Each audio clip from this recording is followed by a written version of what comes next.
Hey guys, it's Tom Shue here, and today we're going to be talking about black and white again. That's right, boring black and white. But you know what, guys? I love black and white imagery, and I love the look of classic black and whites, okay? I love On One's perfect black and white. Tons of filters, tons of control. I love Silver Effects Pro 2. I love the presets in Lightroom. I love your Vaunt's actions. I love all that stuff. But when you get down to it, if you don't know how it works and you can't create it on your own, you shouldn't be kind of like a slave to a plugin, right? You should be able to create it on your own. Because I fell in love with black and white imagery back when the days of film. Ansel Adams, for example, if you look at a lot of his stuff, the skies look black, okay? We know a sky is blue. How did he make the sky black?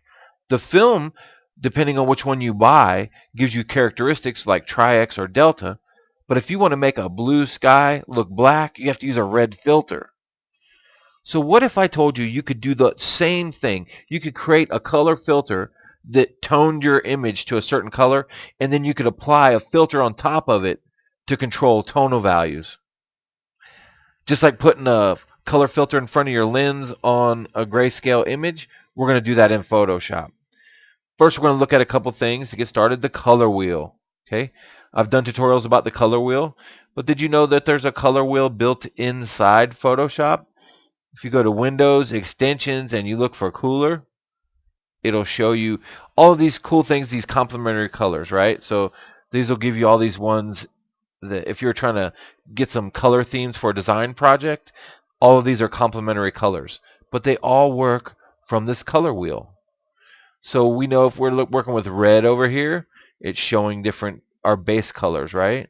And if we go directly opposite from this red, we have greens, and from this blue, we have like orange and yellows, and this is the way it works. There's opposing colors on the color wheel. So we're going to use that information to control our black and white images. Let's get started here. We have a normal full color image. We're not going to touch anything. It's all non-destructive. We're going to come over here and make an adjustment layer. We're going to create a solid color.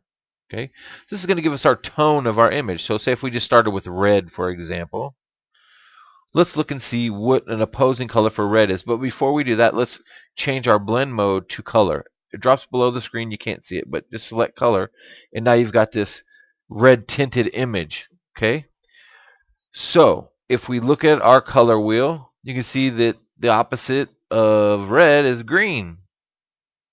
So what do you think kind of filter we should put in front of our lens to render this scene with lots of reds properly and control those tones with a green filter, right? So we're going to come over here and we're going to grab our channel mixer. We're going to turn on monochrome, okay? And now you see we have this grayscale image, except we're going to come in here and we're going to put a green filter on. Wow, it's really dark, right? Well, I don't want to use the filter as a solid green. I want a little bit of green. So if you look at these channels, red, green, and blue, they're equal in total 100. So as long as you keep them 100, at the end, everything will be fine. So since our complementary color is going to be red, we're going to go 80% green and 20% red. Okay? Now we have this dark toned image. So let's go back to our layers. Obviously that's with the red, but if we come down to this red channel and we adjust our opacity, we control the effect that that red has on our image. So let's turn and look at these skin tones a little bit. That's with a full red grade on it and a green filter. And now you can look at those skin tones and judge for yourself if that's what you like. Well, if you want to experiment, you can work with complementary colors. Let's come in here and change this, and let's make this a blue filter. Okay? So what is the filter we should use for blue? We should use an orange or yellow, so we're going to be using an orange filter.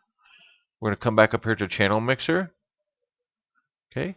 And we're going to come over here, and we'll just go default just to reset everything. And we're going to go to monochrome. And we're going to choose orange filter. It's going to give us 50-50. Now you have a different set of color values.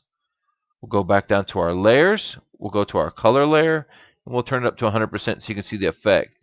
And you can learn to make these wonderful black and white images the way that we used to make them back in the film day. using filters, okay, on black and white film. And you can control the effect with the opacity. Now, if you want to, you can bring down your opacity a little bit and add in some color tint to your image so it's not a solid black and white grayscale. We can leave it a blue tint, okay? And then if you have to, you want to say maybe adjust the exposure, something like that. We can go into curves and we want to sample what we want to bring up. So let's say we're going to bring up this area here, maybe this part of the image. We'll click there and it'll give us a dot, and you could use the arrow tool, the up arrow, and that will open up that value a little bit. Okay, so that's it. Black and white done your way using the fundamentals of color. I want to thank you all for taking time to visit today, and until next time, we'll see you soon.